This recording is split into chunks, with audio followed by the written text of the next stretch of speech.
This is Tommy's Outdoors 122. Folks, today it is my great pleasure to welcome once again to the show Nathan Edmondson. Nathan is the president and co-founder of Eco Defense Group.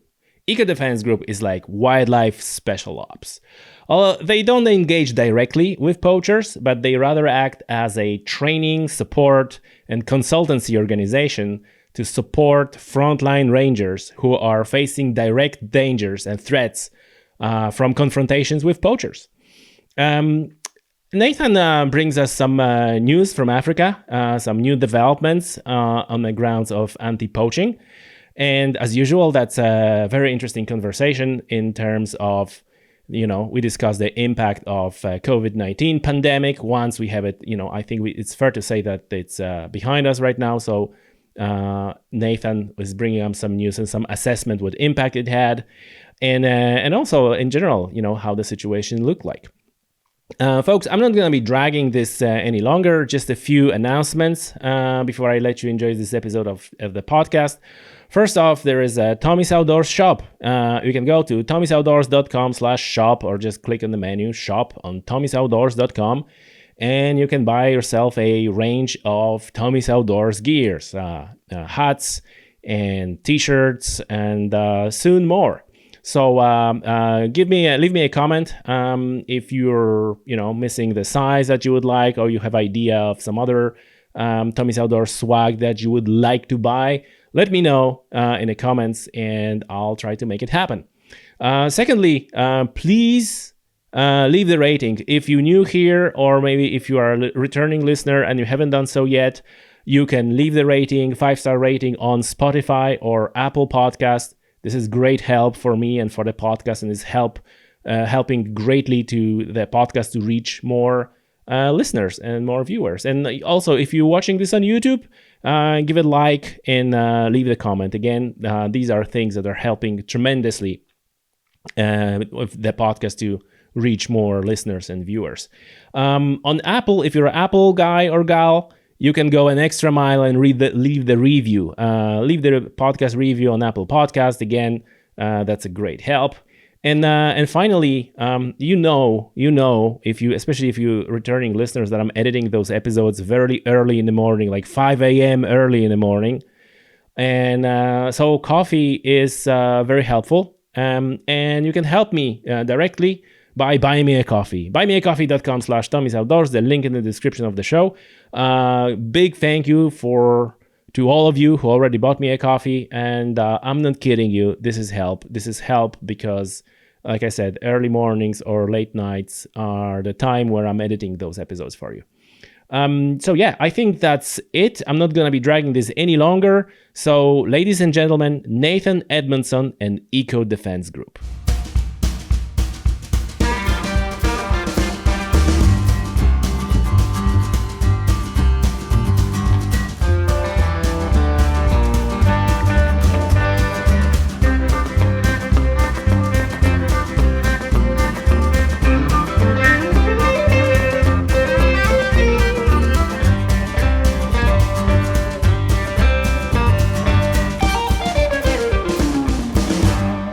Nathan, welcome back to the show. Thanks, Tommy. It's been a while. What was going on in the meantime? I'm just still long enough to jump on with you. We've been extremely busy. So I've been ocean hopping and spending the last few weeks going around and trying to work out our funding for the year and for next year. Things have gotten pretty ambitious, so nonstop for me. Right. Yeah, I noticed when we were setting up to record this that you were on a flight and then another flight, and everything was on the move. So you're very busy. Listen, tell for our listeners who are not familiar with you and with Eco Defense Group, if you don't mind to give us a little bit of introduction for people who are new here to the concepts and to what you do. Certainly. So I am Nathan Edmondson, as introduced. I am the president and founder of Eco Defense Group. We are a 501c3 based in the U.S., a nonprofit. We are designed to be a consultancy, support, and development organization for special operations counter poaching capabilities for African wildlife. So we work to develop ranger groups to be more capable to protect and defend threatened wildlife, specifically the rhino, but all wildlife, abalone, lion, in primarily national parks or large parks where there are significant wild populations. We are mostly a clandestine organization. That is to say, we seek private support, and a lot of the work we do is not disclosed and is private, which makes podcasting about it fun. We also are a group that it stands behind those who stand between the wildlife and the poacher. So we don't seek credit, and if we're doing what we do well, you don't hear about it. So we're a small group. Again, we're based in the U.S., but we deploy and do our work anywhere in Africa where we're solicited and needed. We've been around for 6 years. And is the main focus, like I said, main focus on rhino because these are the most endangered, the most valuable animals in terms of poaching, or what's the reason, or like why rhino first? Absolutely. The rhino horn, in the secondary market, in the black markets, is one of the most valuable materials on the planet. So that is certainly the species most targeted. It is the species that is on a timeline for extinction. Literally, you can set a clock by it at this point. And protecting the rhino is also, we call it an umbrella species. So defense of the rhino and developing protection for the rhino is detection for the biosphere, for all animals that coexist within it in its environment. The same syndicates that seek to traffic in rhino horn are also trafficking in lion bone, ivory, abalone. So it is the same. It is the same. You're in the same campaign and the same mission, but the rhino is at the center of the crosshairs. And what are they, second, third on the list, would you say? In terms of the second and third that are most targeted? Yeah, either most targeted or most, focused by eco defense group. It depends on the location, and the trends change. You'll have poisonings and a focus on lion poaching in one area 1 year, and the next year it may evolve based on either availability or market demand. Right now, national parks with rhino are our primary focus. We do have some substantial programs that are abalone focused right now, in coastal marine areas. Again, same syndicates, and these are national parks within the same network. So there's a lot of consistency to the effort. And then, we are in two areas right now where we're developing a program right now for an area where gorillas are being targeted and directly and indirectly.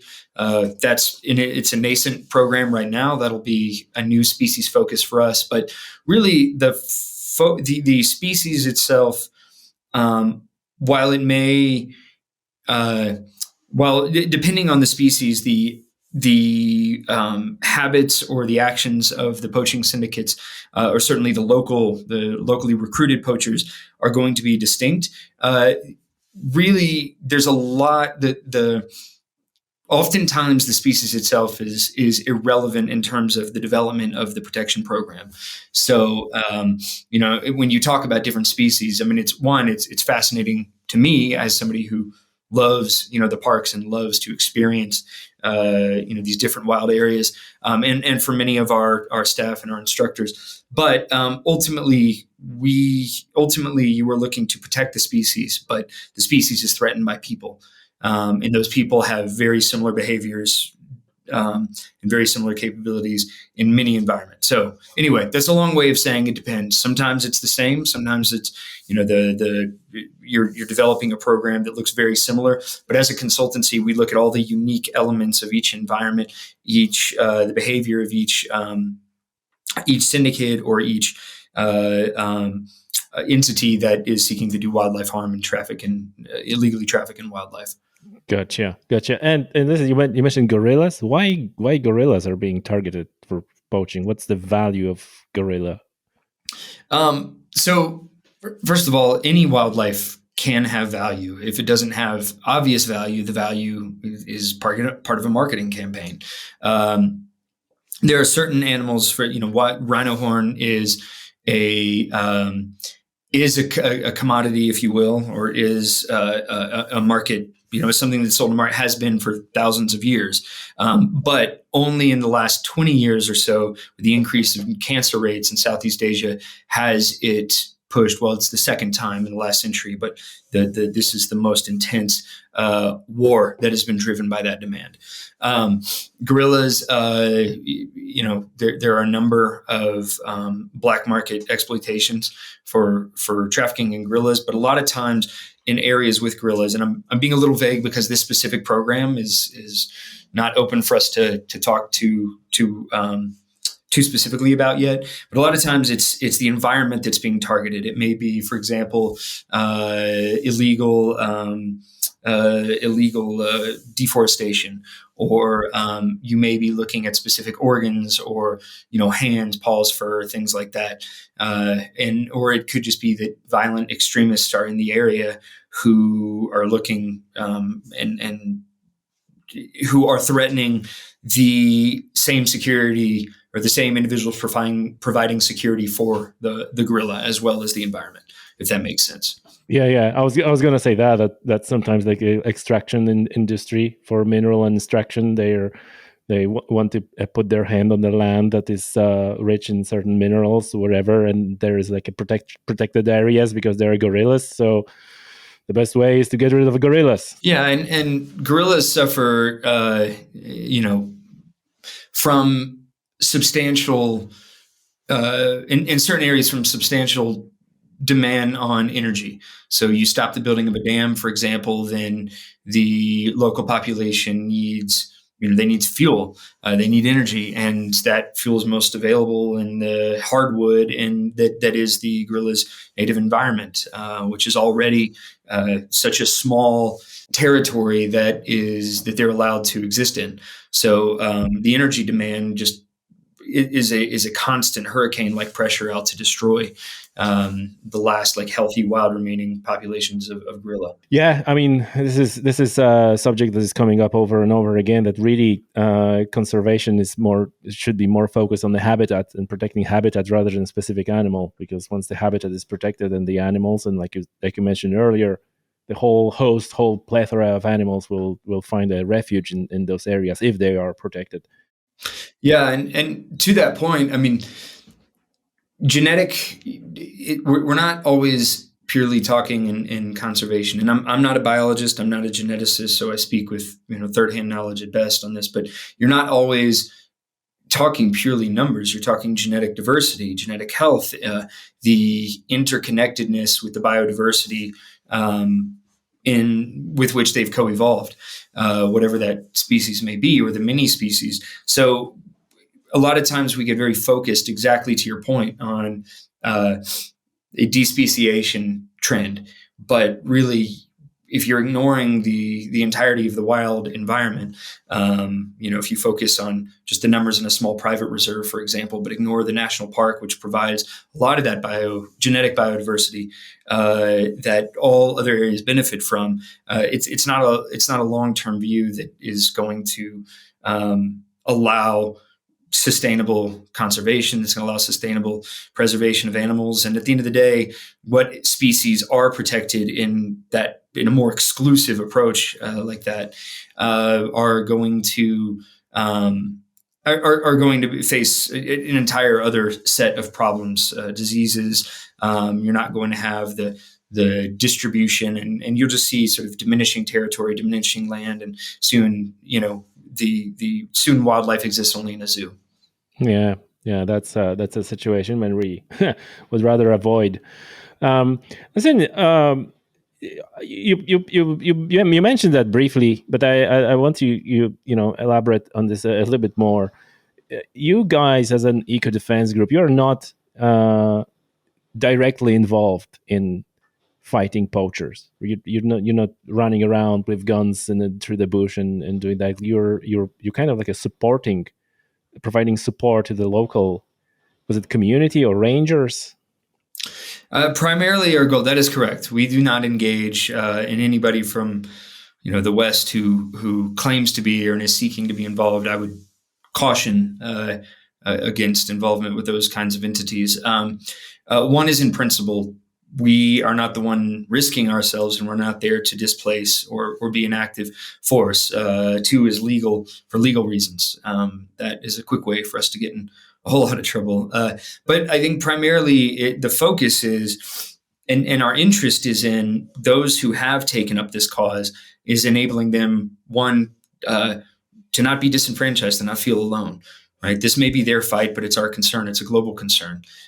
This may be their role to play, but our role is in making sure that their role is not, that they're not fighting a losing fight, as you will. We support and enable. That may mean training, mentorship, provision of equipment, but everything starts from a point of consultation. It may be that they need a specific ranger group may need a internal training and leadership, enabling interior trainers and having a leadership and a team cohesion approach. It may be a very specific training related to a tool that they need, to do their patrols and engage in contact. So we look at these hotspots we're invited to work, and we try to identify the end state that is going to create an asymmetrical relationship between the ranger and the threat. That is, we're not looking to make everybody look like some uniform entity or force. We are looking to make them more capable than the threat that faces them. And our goal is primarily the safety of the ranger, and two is the protection of the wildlife, and safety and well-being of the rangers. So we're a small entity, and we're very surgical in our approaches. But yes, to answer your question, absolutely, we are support organization, not an organization designed to engage any international threat. It's important to emphasize. And listen, how do you find these organizations or these cases that are in the need? Are you doing research yourself? Or are you waiting for people to reach out to you? And how does that work? Or because that's an interesting point. How do you know that someone needs help? And that kind of ties to another. I'm going to ask this compound question, right? But I think it's important that sometimes you hear complain, let's say, that rich white people going to Africa and telling them what they need to do. All right, they need to do this, they need to do that, and so on. So I would like to hear your opinion about that, and kind of tie to this, how you're finding those points where the help is needed. Yeah. So to your second point first, absolutely, we are everything that we do, we seek to be in collaboration. You have to strike a balance between deploying and offering expertise that we have, that we have access to, and truly understanding the unique needs of whatever entity that we're serving. So it's a balance, and oftentimes it evolves by the hour. You learn that, and you continue to do consultation on, for example, equipment that we provided to see what is sustainable, what's really going to last. In terms of our development is primarily based on word of mouth. It's organic. I like to say we do fireside development. We learn about problems that we can solve by sitting around a fire with people and building relationships. Our relationships with the park entities whom host us and who allow us to come as guests and support their programs, that's paramount to us, is the preservation of those relationships and the development of those to serve effectively and build on that success. So without going into too many specifics, we've had a canine program recently that that continues. And based on that success and the development of that program, the park manager there asked us to be in touch with someone in another country who had another need that he thought we'd be able to serve. So we started speaking with the authorities there, looking at what is consistent with our current work and what's unique about your environment and your needs, and then identifying a plan forward and trying to understand, well, how much will this cost? How much time will it cost, for us to seek an end state in a project that actually delivers your needs.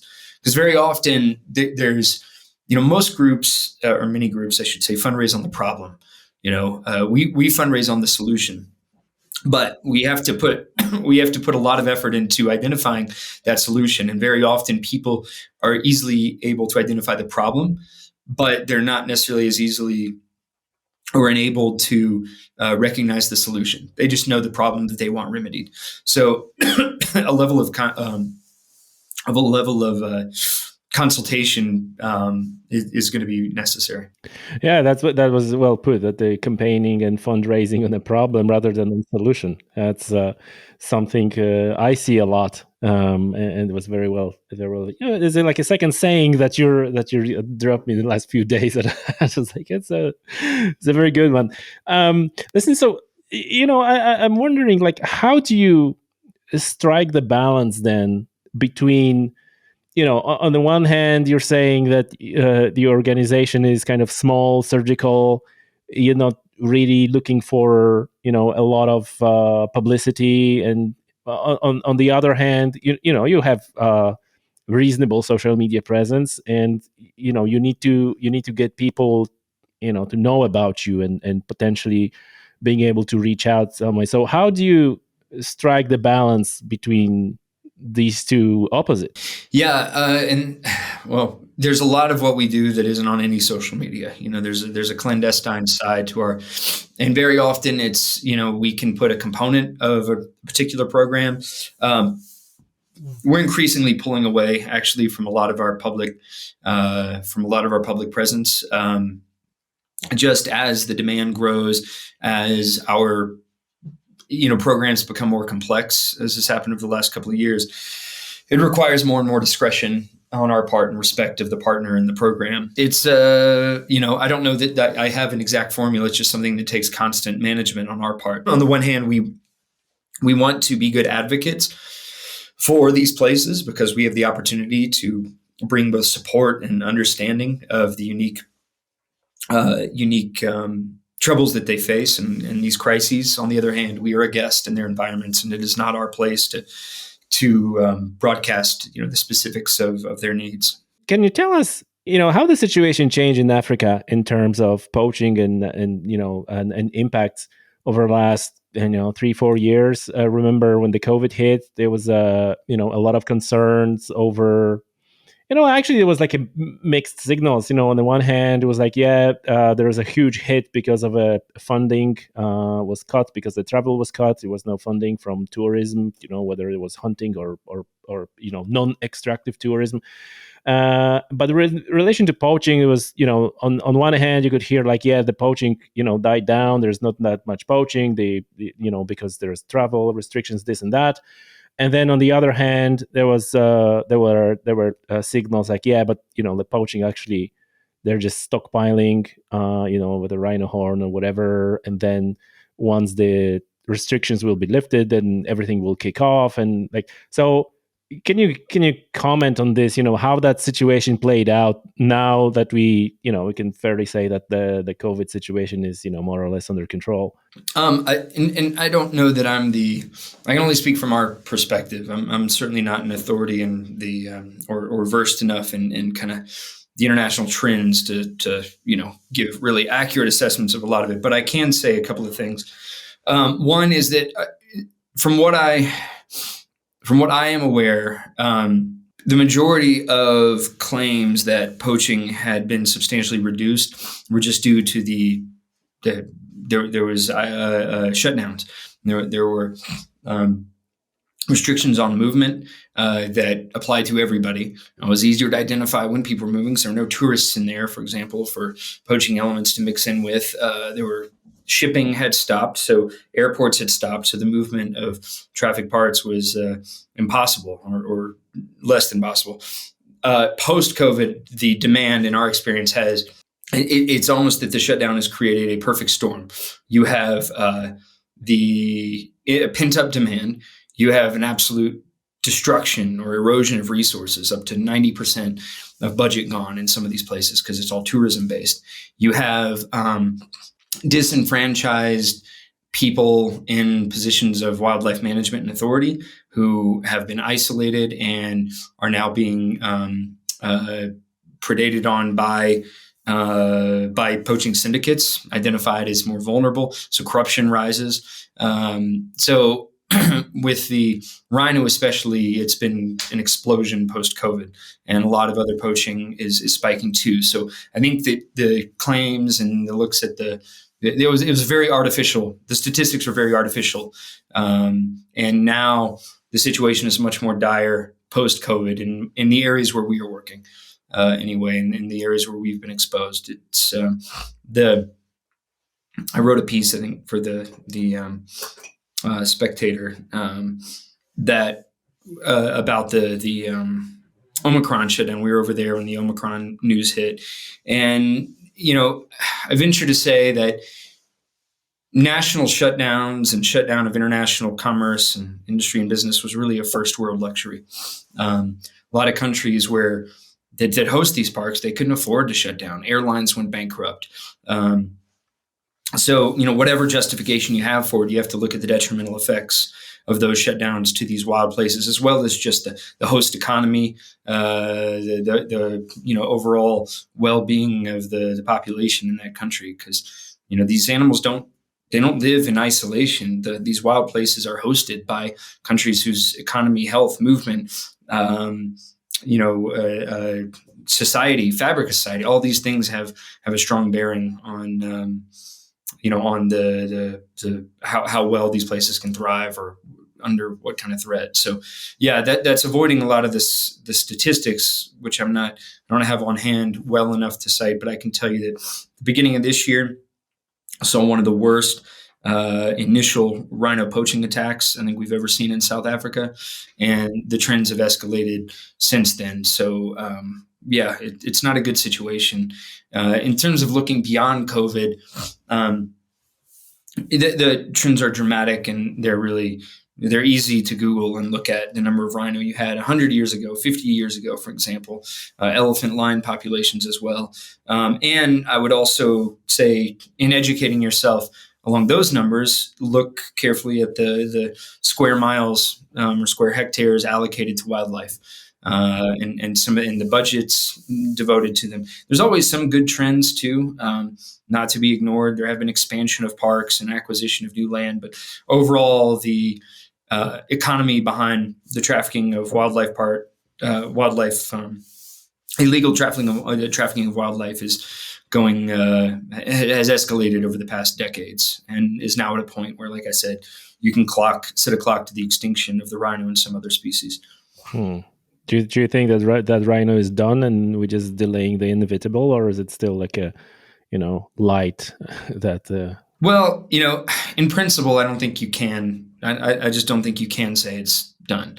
Even if it's hard to see the light, I don't believe that we are allowed the luxury to admit defeat.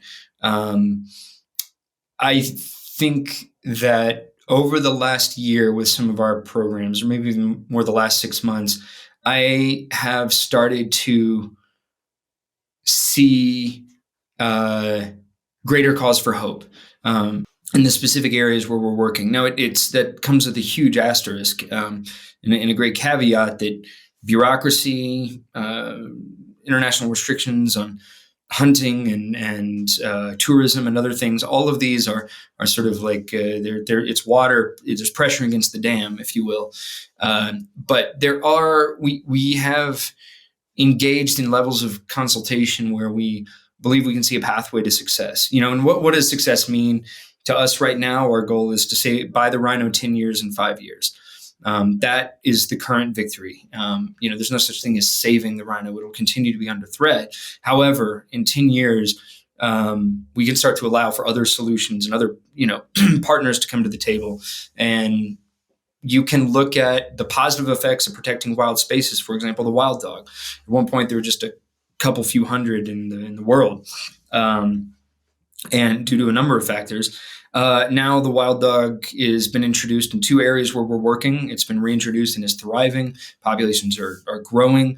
It's doing really well. So there are, but there was a time at which you could not see, you could not project that kind of hope for that species. Its numbers were dwindling at a rate that seemed irreconcilable with long-term survival. So you have to. There's a lot of reasons to be disheartened, and there's a lot of news. And honestly, people should feel more. There should be more negative news. People are not aware enough of the likely tragedy facing, or the crisis under which these animals struggle to exist, or against which these animals struggle to exist. And the rangers, dedicate themselves to protecting the wildlife. But people need to feel it more. People just aren't aware. On the other hand, you have to balance that with hope. I mean, we can't afford to lose this fight. We just can't. This is a global concern, and this isn't something where we weren't aware that this species was threatened when we were, mining for this, and only found out later that we had, introduced a pesticide that was killing out. This is happening on our watch, and we can see it. We can literally watch it happen in front of our eyes. So, if we admit defeat, this is a global failure that it's hard to justify how we have a right to life and the rhino doesn't at some point if we can't if we can't perpetuate our investment in its protection and survival. Are those thoughts about like people don't know really what's going on and we need to get more involved? Was that what pushed you through to be one of the founders of the eco defense group? Like, what was that initial spark in you that made you go down this path? Well, on the one hand, I had some of the greatest opportunities and experiences of my life when I was first introduced to the efforts and some of the individuals and groups on the front lines of specifically of the Rhino War. I think looking in retrospect, I should say, a great driver that propelled me to develop this program and this organization was really the shocking discovery that I was in a position to do anything about it. And I think my perception from afar was that surely this has been solved by many other people. And it's an example I use often, but we've gone to areas that are literally international front lines for the rhino and lion Big Five crisis, and they don't have flashlights. They don't have new boots. That's the simplest example of how we just realized we were in a position to help. But beyond that, I had access to communities of expertise that have lifetime warriors who could be faced with a new mission or presented with a new mission.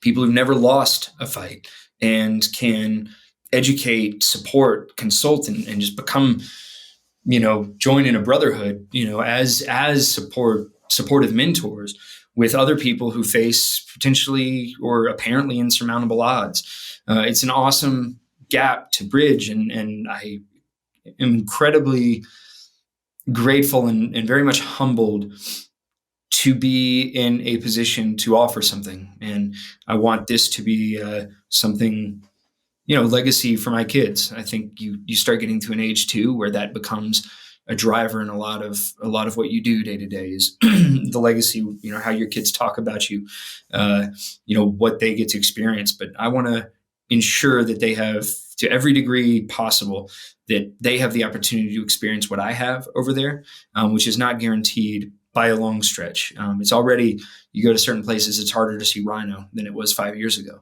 You used to see him every other day. Now you see him once a week in areas. So the reality is real, if you will. But yeah, I think it was more understanding usefulness, understanding my potential usefulness. And I say that again with great humility, and also understanding that no matter how useful I am, I'm not risking my life. And there are people who are every day, for very little money. So I don't know if that's an adequate answer to your question, but no, for sure. It is, and I think you're we need more people who will take that approach like you do. Like I can do something about it, therefore I will do something about it because I can. So that's precious attitude, I'd say.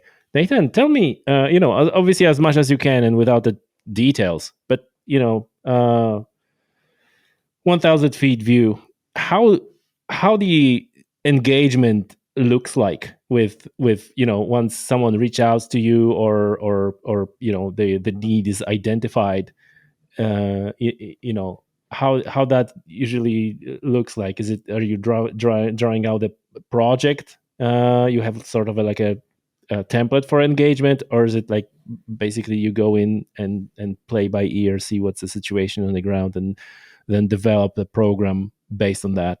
Yeah, it's a bit of both. I mean, I guess there's two kinds of program development. One is we accomplish some level of end state with a program, and then the hosts or the players there say, well, here's what we need next. And, we kind of debate or present it internally and say, okay, we can continue with our commitment to this group, and we want to see your next need satisfied. And there are places where we have longer term investments because we can see ourselves continuing to be useful, but we always want to be sure that we evaluate our next steps based on having achieved a specific end state. We're not here to sell a product. We're not here to install ourselves. So we look at those metrics carefully. For new sites and new areas, I mean, the relationship, like I said, is generally brokered by somebody that we've already worked with or that we have a strong relationship with. And we have a board with different levels of expertise. Then we have advisors who are, not board of director members, but advisors who provide consultation. So depending on the project, we'll gather as much information as possible. Myself and maybe a couple of other of our staff who engage with the local entities, and what we may then invite one of the advisors into the conversation and say, here is the need, right? Here's the problem set. What are the building blocks, or what is a solution towards this problem set? How realistic is it? What's the cost going to be to us? How long of an investment? And it may require that we say, okay, look, we're interested in helping. We can identify some of the first steps, the very low-hanging fruit of how to help you solve this problem. But for us to make a long-term plan, we have to come over there, and we'll do a site assessment where we spend time, hopefully offering something in the meantime, but we're better understanding, what a program looks like, whether it's a 2-week program or a 6-week program, where we're going to offer to solve that need. In some cases right now, we've identified bottlenecks where, for example, they're intelligence-based solutions. So we're looking at ways to foster and develop intelligence solutions. And we see the bottlenecks. The bottleneck may be in analytics, for example. Okay, we can gather the intelligence, but the analytics is a problem. So how do we, that requires a long-term solution, not something we can simply train on, because they may be limited in staff. So do we sponsor a staff? How can we alleviate the bottleneck? Because our goal is not to just show up and do what they asked. Our goal is to find that solution. And that solution may involve specific long-term investments. And as a model, we're very cautious to engage in anything that's a long-term commitment to a place, because we want to be sure that we always have efficiency, that we're always measuring the success and the metrics. So we might carefully look at that program and say, okay, and this is a special case in which we are going to make this longer 5-year commitment, rather than, because our goal always is to enable the people we train to do the job themselves, right? We want to enable them to be at capacity and fully capable. We are not looking to install ourselves. We're not looking for a job, right? And we don't want anybody to be completely reliant on us. We want to be a partner that helps elevate capability. So anything that takes us outside of that model is something we have to discuss internally and very cautiously, just to say, okay, our model is not to, put a staff member in this place for multiple years, but there's nothing we won't consider, because our goal is always, for example, to save the rhino. Our goal is not to be a training company that deploys 2-week programs. Our goal is to save the rhino. So we're a consultancy. We evolve constantly with everything that we are presented with. And we may say, okay, we need for this program, we're going to need rifle lights and handheld lights. So in that case, for example, we developed a relationship with Cloud Defensive, an awesome light company, and said, well, look, if we're going to do a little, we have to do a lot. Like, here is the breadth of this problem. Will you be a partner for us in this?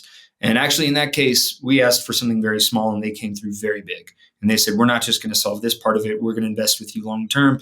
And Cloud Defensive then became one of our biggest supporters. Just as an example, Vortex Optics is another one that stepped up to the table and said, we're going to support you all the way through the long-term end state here. Well, that's huge to us because it's essentially matches every dollar in the budget, which makes it easier for us to make that long-term commitment ourselves. So, we as a small surgical consultancy, our ability to engage more holistically at times, well, it always depends on money. Everything is about the sponsorship, which is difficult for us in as much as we have to incline private donors to have close relationships with us, so that especially for programs in which we purely are restricted from advertising the program or its success. Right. So we have to have several small, intimate, substantial, but a small number of donors to come into the door and work with us on that program. But everything for us is about a unique partnership, building that internal community to support the community we're building that is engaged in combating the crisis.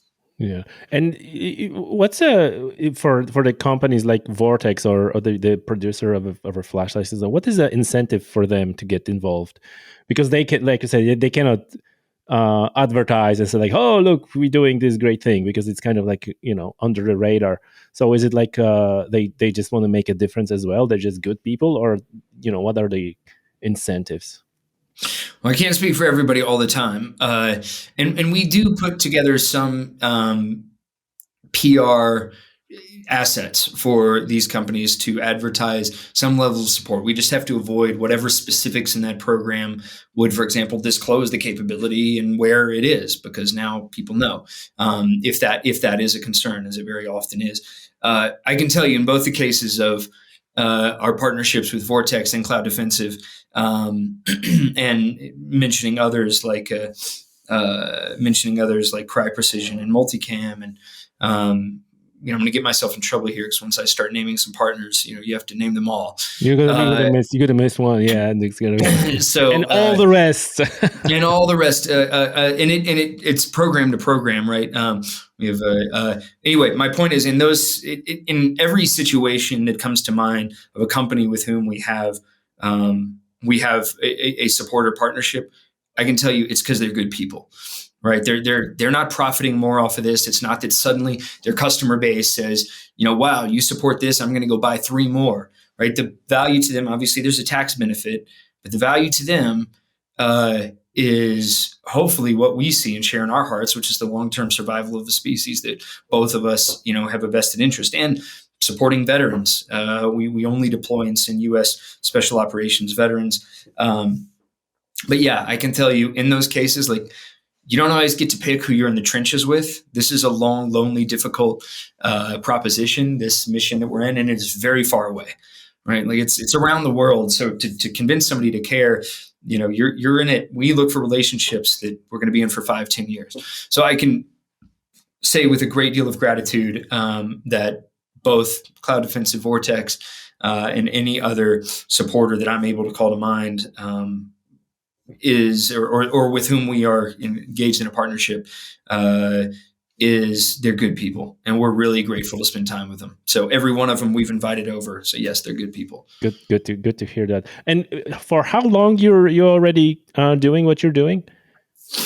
6 years. I've been 6 years. 6 years. Wow. 5.5, 6 years. Listen, like is there a situation? I don't know how to frame the question. Like, either was there a situation, and you may not want to talk about was there a situation, but is it on the cards that you're going in to the place, you're try to identify a solution, and you see something going on, and you go like, nope, we walk, because you just don't like something? Is that always on the card? And you may tell whether that happened, or you may not want to tell that, but I'm just curious because surely there is a level of surprise once you're in. Yeah. So, there's two ways in which that can, we always look to our contractors. The people on the ground should always give feedback, right? Hey, it turned out that driving this road is very dangerous. Do not do that again. Highly recommend that we avoid using this route. There's things you learn in the process. They may not say we go away, but we say, because the safety of our contractors and our team is paramount. And some places are safer than others. We have hosts who do a lot to ensure we are in a compartmentalized, if you will, space that ensures our safety. There is a situation right now where we were asked to be in a place training, and there was a violent terror attack on some of the rangers there. And that creates a frustration for us because on the one hand, we want to help. The problem's worse than ever. On the other hand, we are a nonprofit, we're a charity, and there's places that we can't necessarily deploy our teams just because the environment is too volatile. So, can we bring some entities from that place to come and train with us somewhere else? Is that in line with the potential solution? Yeah, it depends. So absolutely, we have to evaluate, look at that. We look at, State Department. We'll put out guides. We had a program in a country where, due to an election cycle, there turned out to be a whole lot of violent activity, and it just wasn't safe for our team to go through there. So that was a situation where, we have put a pause on that program. And I hope that things stabilize to the point where we feel secure. And so we have good, strong, stable relationships with official entities in these countries and official U.S. entities that host us. And so we look to them for a lot of communication and guidance on whether or not we can, whether or not whether or not we should reconsider a program, for example. Yeah. And how often, because I presume that also happens, how often it happens? I don't even know if I'm formulating that question well, but for sure, you're finding yourself in a situation where protecting of wildlife and wildlife conservation is intertwined, or there's an overlap with a political situation. And I presume that you're trying to stay away from the politics as much as possible because you're there for animals. Is that a issue for you and that you're facing? It can be, certainly. There's areas we're engaging in any kind of, we are not a group that seeks to militarize, but the perception of that can be something that is very sticky. So we have to go through at the national level or our park host to really, truly ensure that any of our program activity is cleared and is understood and is, on in a very comfortable and legal zone. Obviously, too, you face potentially issues of corruption. There's people who profit off of the problem we seek to solve. I don't think that's something we obviously run into very often. It's more likely that we're going to face bureaucratic complications that just slow down the process. But yeah, it's possible. When you talk about poaching, right? We know that there's poaching and there's poaching. There's a poaching which is, highly organized crime gangs, often sponsored by foreign governments or just foreign countries. And then there's a poaching bushmeat, just poor people trying to put the meat on the table and support their families. Both of them can be equally devastating for wildlife. How do you deal with that? Because I presume the approach is quite different in either case, and this is something that often groups like yours face criticism, like, oh, you and all you're doing is contributing to further pressurizing those poor uneducated people. So how you guys deal with this situation that it might be just people who try to better their lives that are on the other end? Yeah. On the one hand, we always have to be very aware of the role that we play, right? And where the parameters of comfort and feasibility, I guess, for the application of our resources and expertise. We do everywhere we go, work alongside a group called the By Grace Foundation, whom we've invited to collaborate with us to do community benefiting programs in our areas of operation, where applicable and where feasible as well. Most of the parks where we work have some kind of positive community engagement program. And, it's not our place to dictate to them, and it's not our role and not our expertise to build community engagement programs or to consult on that. But we do recognize their importance for sure. We have a lot of people who reach out to us very often on Instagram or other places, go poach the poachers, kill the poachers. Look, to us, life is life. And even those engaged in the more militarized poaching, it's dangerous work for them. Very few would choose it, except out of desperation, without the pressure of these local organized criminal groups. So one way or another, if it's wildlife that's going to be trafficked versus subsistence poaching, there is a greater villain, if you will, or a more nefarious actor than the poachers whom the rangers are interacting with on the ground. And that's something we have to continue to recognize. And that's why you want to get a point of not combat, but deterrence. You want to deter the potentially violent actors from ever engaging in violence. You want to deter syndicates from, you want to deter or reduce the likelihood of recruitment for locals by syndicates, which is hard because at the end of the day, it's very economic. For subsistence poaching, where, like you said, could be people have been displaced by the development of a park and they no longer have access to fish or meat like they had before, and they rely on it. Or it's just an opportunity to sell meat in a market and it's just over the fence. Let's go take this place that's breeding the wildlife. It's and that's an illegal trade, for example, but it's not, it's not the same kind of mechanism that you see. And then you have, for example, the harvesting of wildlife parts to directly fund terror, like you had with Coney. And you have, there's evidence of that happening in other places. So understanding the motives is always important. At the end of the day, to us, it doesn't make a difference in terms of we're never training anybody to go, violently stop anyone else. We would like that arrest to happen safely, securely, and with dominance. So you have a contact that leads to an arrest. That arrest is successfully prosecuted because they were able to monitor, gather evidence, a mechanism like that. We don't want a gunfight. We don't want these guys to have calls at all. We want to get to a point where, a syndicate, and, it's a bit of a fantastic idea, but a syndicate goes to recruit somebody, they say no, because everybody I know who goes in there gets stopped and arrested. So I'm not going to, I'm not going to engage in that criminal activity. Again, it's a fantasy. Economics drives everything at the end of the day, or is a primary determinant. But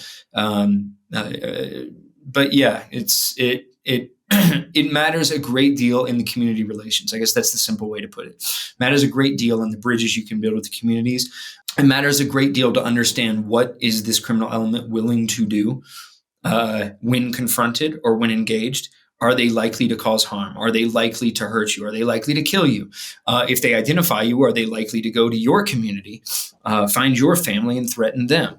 Are these things part of the recipe, or is it just a matter of, people are coming over for that subsistence poaching or just to get meat to trade because there are very few opportunities and there's no syndicate pressure behind them?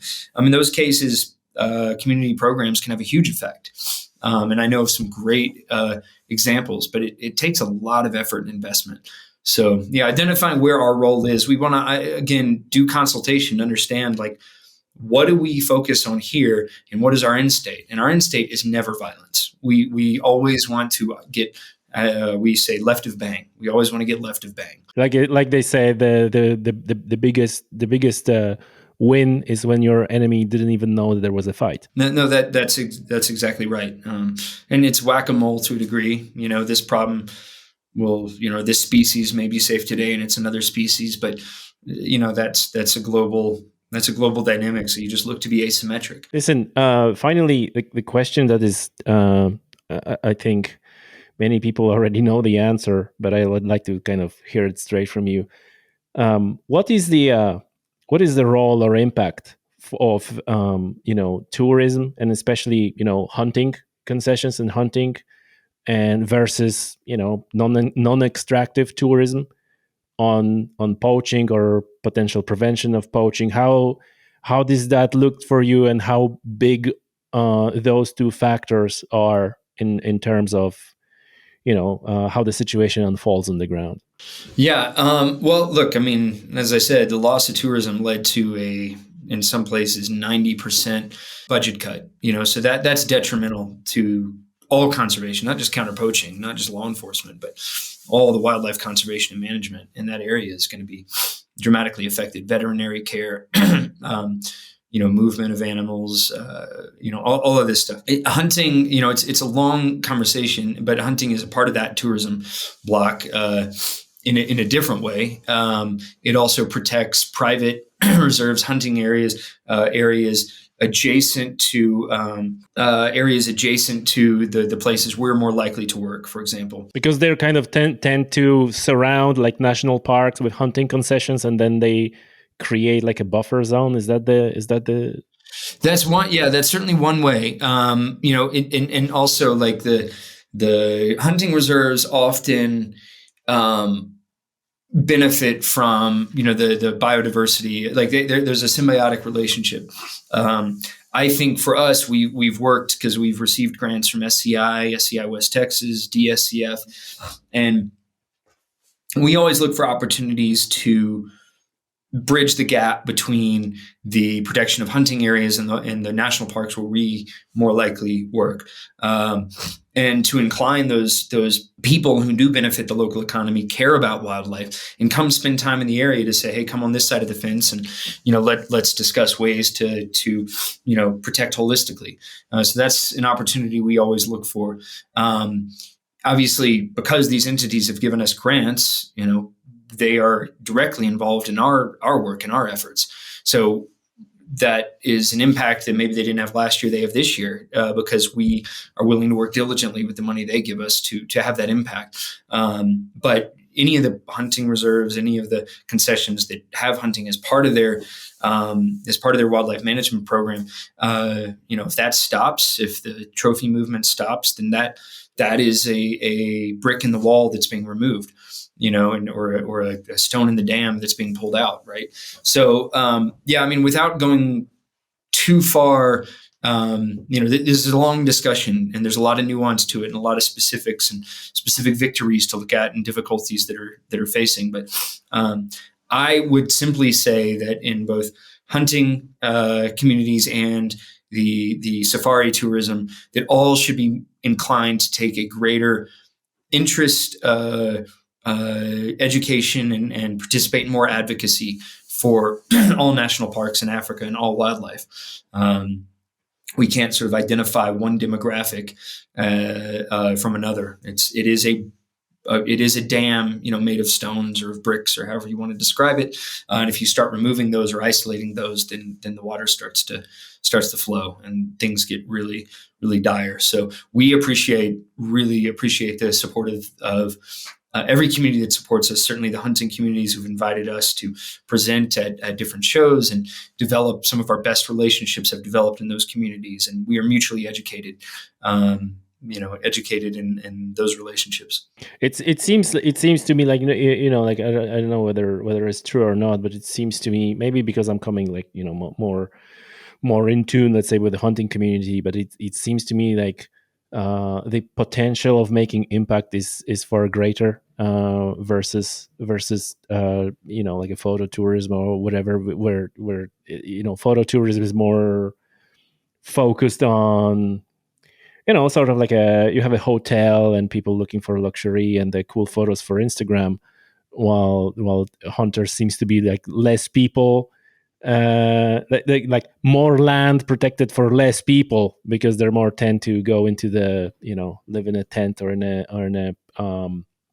encampment deep in a bush. Would that be correct? So I know you don't want to say like one is more important than the other. I get that message, but I'm just curious, of your assessment of my opinion. I mean, look, you'd have to really become statistical to accurately, weigh and balance. I would say, it's not a competition. Again, they're both bricks in the wall. I think that there's a limitation to both in terms of like the direct revenue support, and both environments that they're likely to protect are distinct, and both need each other. There's other questions of like predation. Should